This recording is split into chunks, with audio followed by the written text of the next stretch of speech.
Question നോക്കാം.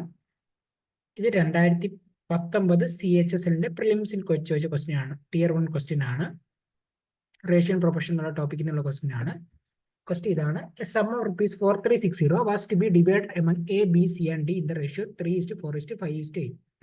അതായത് 4360 rupees ഉണ്ടായിരുന്നത് 4 ആൾക്കാരുണ്ട്, എ, ബി, സി, ഡി. അവിടെ ഇടയിൽ ഡിവൈഡ് ചെയ്യേണ്ട റേഷ്യോ ആണ് 3:4:5:8. ബട്ട് എന്ത് ചെയ്തു? But it was divide in the ratio 1:3:1/4:1/5:1/8 by mistake. അതായത് ഡിവൈഡ് ചെയ്യുമ്പോൾ എന്തോ മിസ്റ്റേക്ക് പറ്റി. അത് കാരണം ഡിവൈഡ് ചെയ്ത റേഷ്യോ ഇങ്ങനെ ആയിപ്പോയി: 1/3:1/4:1/5:1/8. ഓക്കെ, ആ റേഷ്യോയിലായി ഡിവൈഡ് ചെയ്ത്. അപ്പം which of the following statement is all true as A result. അതുകൊണ്ട് എന്താണ് ഈ 4 ഓപ്ഷൻ തന്നിട്ടുണ്ട്. ഈ 4 ഓപ്ഷൻ ഏതാണ് ട്രൂ എന്നാണ് ചോദിച്ചേക്കുന്നത്. സി 310 രൂപ സിക്ക് കുറവ് കിട്ടിയോ, ഡിക്ക് 1744 രൂപ കൂടുതൽ കിട്ടിയോ, അങ്ങനെ 4 ഓപ്ഷൻ തന്നിട്ടുണ്ട്. അതിൽ ഏതാണ് കറക്റ്റ് എന്നാണ്. ഓക്കെ, നമുക്ക് സ്റ്റാർട്ട് ചെയ്യാം. ഇനീഷ്യൽ റേഷ്യോ എന്നതാണ്. ഇനീഷ്യൽ റേഷ്യോ എന്നിട്ടുള്ളത് 3:4:5:8. ഓക്കെ, ഫൈനൽ റേഷ്യോ എന്താണ്? അവർ ഡിവൈഡ് ചെയ്തപ്പോൾ പറ്റിയ മിസ്റ്റേക്ക് എന്ന് വെച്ചാൽ കറക്റ്റ് ആയിട്ട് ഇനിഷ്യൽ റേഷ്യോ എന്ന് പറയുമ്പോൾ ആദ്യം കറക്റ്റ് ആയിട്ട് അവർ ഡിവൈഡ് ചെയ്യേണ്ടത് 3:4:5:8 ആയിരുന്നു. പക്ഷെ ഡിവൈഡ് ചെയ്തപ്പോൾ അവർക്ക് തെറ്റ് പറ്റി. എങ്ങനെ പറ്റി? അവർ ഡിവൈഡ് ചെയ്ത് 1/3:1/4:1/5:1/8 ആണ്. ഓക്കെ, ഇങ്ങനെ എന്താണ് ഈ റേഷ്യോ വരുമ്പോൾ നമുക്ക് ബുദ്ധിമുട്ടാണല്ലേ, ഇങ്ങനെ ഡിനോമിനേറ്റർ ഫ്രാക്ഷൻ വരുമ്പോൾ അല്ലേ. അപ്പം നമ്മൾ എന്ത് ചെയ്യും? അത് ഫ്രാക്ഷൻ മാറ്റാൻ വേണ്ടി എന്ത് ചെയ്യണം? 3, 4, 5, 8 എൽസിയം എങ്ങനെയാണ്? 4ന്റെ 8ന്റെ എൽസിയം എന്ന് വെച്ചാൽ 8 തന്നെയാണ്. 4ന്റെ 8ന്റെ എൽസിയം 8 തന്നെയാണ്. 8ന്റെ 5ന്റെ ആകുമ്പോൾ 8 × 5 40 ആവും. ഓക്കെ, അപ്പോൾ 4, 5, 8ന്റെ 40 ആണ്. 40യും പിന്നെ 3യും കൂടെ നോക്കുമ്പോൾ 120 ആണ് ഈ ഡിനോമിനേറ്ററിന്റെ എൽസിയം എന്ന് പറഞ്ഞാൽ. ഓക്കെ, ഡിനോമിനേറ്റർ 120 കോമൺ ആക്കിയാൽ എന്ത് ചെയ്യാൻ പറ്റും? ഡിനോമിനേറ്റർ എല്ലായിടത്തും 120 കട്ട് ചെയ്ത് പോകാൻ പറ്റും. അപ്പം ഇതിനെ 120 ഫസ്റ്റ് ഫ്രാക്ഷൻ 120 കൊണ്ട് ഡിവൈഡ് ചെയ്യുമ്പോൾ 40 ആയി. 1/3 × 120 എന്ന് പറയുമ്പോൾ 40. അതേപോലെ 1/4 × 120 എന്ന് പറയുമ്പോൾ എന്താണ്? 30 ആവും. 1/5 × 120 എന്ന് പറയുമ്പോൾ എന്താണ്? 24 ആവും. അതേപോലെ 1/8 × 120 എന്ന് പറയുമ്പോൾ 15 ആവും. ഓക്കെ, ഇത് ആക്ച്വലി ഈ ഫ്രാക്ഷൻ എല്ലാം ഡിവൈഡ് ബൈ 120 ഉണ്ട്. പക്ഷെ 120 എല്ലാ ടൈമിൽ നിന്ന് കട്ട് ചെയ്യുന്നതുകൊണ്ട് ഇത് സെക്കൻഡ് ഒരു മിസ്റ്റേക്ക് ആയിട്ട് ഡിവൈഡ് ചെയ്തത് 40:30:24:15 ആവും. ഓക്കെ, ശരി. ആക്ച്വൽ വാല്യൂ എത്ര കുറവ് എത്ര കൂടുതലാണ് ചോദിച്ചേക്കുന്നത്. ശരി, അപ്പം ടോട്ടൽ എത്രയാവും? ഫസ്റ്റ് ആദ്യം കറക്റ്റായി ഡിവൈഡ് ചെയ്യുന്നെങ്കിൽ 3 + 4 + 12 + 8 = 20 യൂണിറ്റ്.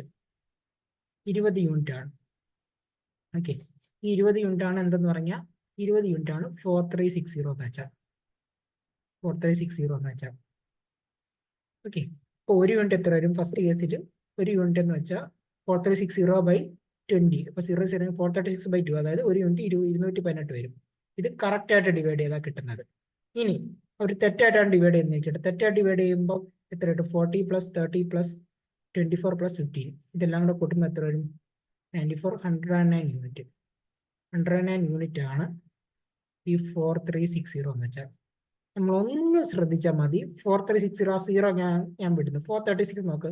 109 × 4 ആണ് 436. 100 × 4 400, 9 × 4 36 ആണ്. അപ്പോൾ 109 × 4 ആണ്. അപ്പോൾ ഒരു യൂണിറ്റ് എന്ന് വെച്ചാൽ 4, പിന്നെ ഈ 0. ഒരു യൂണിറ്റ് എന്ന് വെച്ചാൽ കറക്റ്റ് തെറ്റായി ഡിവൈഡ് ചെയ്യുമ്പോൾ എന്ത് കിട്ടും? തെറ്റായിട്ട് ഡിവൈഡ് ചെയ്യുക, ഒരു മിസ്റ്റേക്ക് ആയിട്ട് അവർ ഡിവൈഡ് ചെയ്യുവാണ്. അപ്പം ഒരു യൂണിറ്റ് എന്ന് വെച്ചാൽ 40 ആണ്. ശരി, ഓക്കെ. അപ്പം എയുടെ കേസ് എടുക്കാം. എക്ക് ഫസ്റ്റ് ആദ്യം എത്ര കിട്ടും എക്ക്? അല്ലെങ്കിൽ കറക്റ്റായിട്ട് ഡിവൈഡ് ചെയ്യുകയാണെങ്കിൽ ഫസ്റ്റ് റേഷ്യോ 3:4:5:8 ആണല്ലോ. ഒരു യൂണിറ്റ് 20 ആണ്. അപ്പോൾ എയുടെ 3 യൂണിറ്റ് ആണ്. അല്ല സോറി, ഒരു യൂണിറ്റ് 218 ആണ് കറക്റ്റായിട്ട് ഡിവൈഡ് ചെയ്യുമ്പോൾ.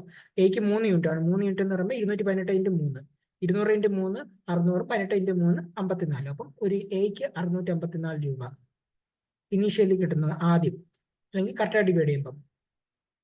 ബിക്ക് തെറ്റായിട്ട് ഡിവൈഡ് ചെയ്യുമ്പോൾ എക്ക് എത്രയാണ് കിട്ടുന്നത്? എ എന്ന് പറയുമ്പോൾ 40 ആണ്. 40:30:24:15 എയുടെ വാല്യൂ എന്ന് പറയുമ്പോൾ 40 ആണ്.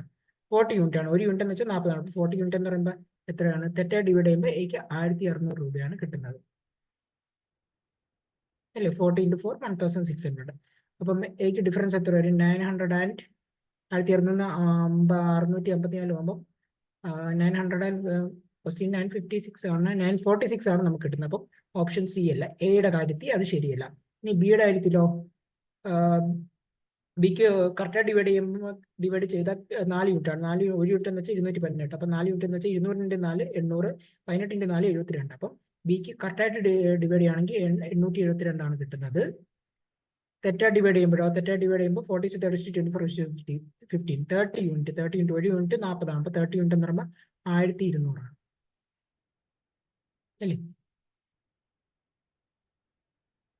കറക്റ്റല്ലേ ചെയ്തത്. അപ്പം ബിക്ക് എത്രയാണ് വ്യത്യാസം വരുന്നത്?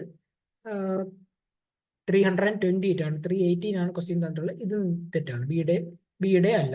അടുത്തത് സിയുടെ നോക്കാം. സിക്ക് 5 യൂണിറ്റ് ആണ് ഫസ്റ്റ് കേസിൽ. ഒരു യൂണിറ്റ് 218 ആണെങ്കിൽ 5 യൂണിറ്റ് എന്ന് പറയുമ്പോൾ എന്താണ്? സിക്ക് 200 × 5,000 18 × 5 80. അപ്പോൾ 1080. ഇനി തെറ്റായിട്ട് ഡിവൈഡ് ചെയ്യുകയാണെങ്കിൽ 24 യൂണിറ്റ്. ഒരു യൂണിറ്റ് 40 ആണ്. അപ്പം 24 × 40 അതായത് 960 വരുന്നുണ്ടോ? ഇല്ല അല്ലേ? എത്രയാണ്? 120 ഡിഫറൻസ് ആണ് സിക്ക് വരുന്നത്. 120 ലെസ് ആണ് വരുന്നത്. ഇത് 130 ലെസ്. അപ്പൊ അതുമല്ല. ഈ ഡി ഈ 3 തെറ്റാണെങ്കിൽ പിന്നെ നോക്കേണ്ട ആവശ്യമില്ല. എന്തായാലും ഓപ്ഷൻ ഡി ആയിരിക്കും. അതായത് സിയുടെ കേസും തെറ്റാണ്. ഡിക്ക് ആയിരിക്കും കറക്റ്റ്. ബാക്കി 3 ഓപ്ഷൻ ഇല്ലെങ്കിൽ പിന്നെ ഡിയുടെ നോക്കേണ്ട ആവശ്യമില്ല. വേണമെങ്കിൽ നമുക്ക് ചെക്ക് ചെയ്യാം. ഡിക്ക് ആദ്യത്തെ കേസ് എത്ര കിട്ടി? 8 യൂണിറ്റ്. ഒരു യൂണിറ്റ് എത്രയാണ്? ഒരു യൂണിറ്റ് എന്ന് പറയുമ്പോൾ 218. 8 യൂണിറ്റ് എന്ന് പറയുമ്പോൾ എന്താണ്? 200 × 8 1600. 18 × 8 എന്ന് പറയുമ്പോൾ 144 അല്ലേ? അപ്പൊ 1744 ആണ് ആദ്യം ഡിക്ക് കിട്ടുന്നത്. പിന്നെ വരുന്നത് എന്താണ്? തെറ്റായി ഡിവൈഡ് ചെയ്യുമ്പോൾ 15 യൂണിറ്റ്. 15 യൂണിറ്റ് എന്ന് പറയുമ്പോൾ ഒരു യൂണിറ്റ് 4 ആണെങ്കിൽ 15 യൂണിറ്റ്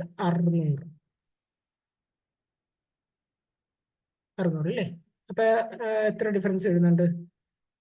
1744 തന്നെ വരുന്നുണ്ട്. കറക്റ്റ് 1700. അപ്പൊ ഓപ്ഷൻ ഡി ആണ്. ഓക്കെ. ഇവിടെ നമുക്ക് ആകെ കൺഫ്യൂഷൻ എന്താണെന്ന് വെച്ചാൽ കുറച്ച് കാൽക്കുലേറ്റീവ് ആണ്. ഇപ്പൊ 218 × 8 ഒക്കെ നിങ്ങൾ പെട്ടെന്ന് ചെയ്യുമ്പോൾ നിങ്ങൾക്ക് കിട്ടിയെന്ന് വരില്ല.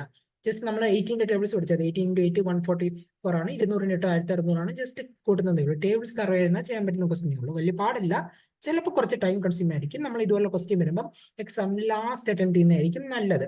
ആദ്യം സ്കിപ്പ് ചെയ്തിട്ട് ലാസ്റ്റ് നമുക്ക് സമയം കിട്ടുമ്പോൾ അറ്റൻഡ് ചെയ്യുന്നതായിരിക്കും നല്ലത്. ഇല്ലെങ്കിൽ നമ്മൾ ക്വസ്റ്റ്യൻ കൊണ്ടിരുന്ന നമ്മുടെ ടൈം പോകും. ഓക്കെ, എല്ലാവർക്കും മനസ്സിലായെന്ന് വിചാരിക്കുന്നു. Thank you.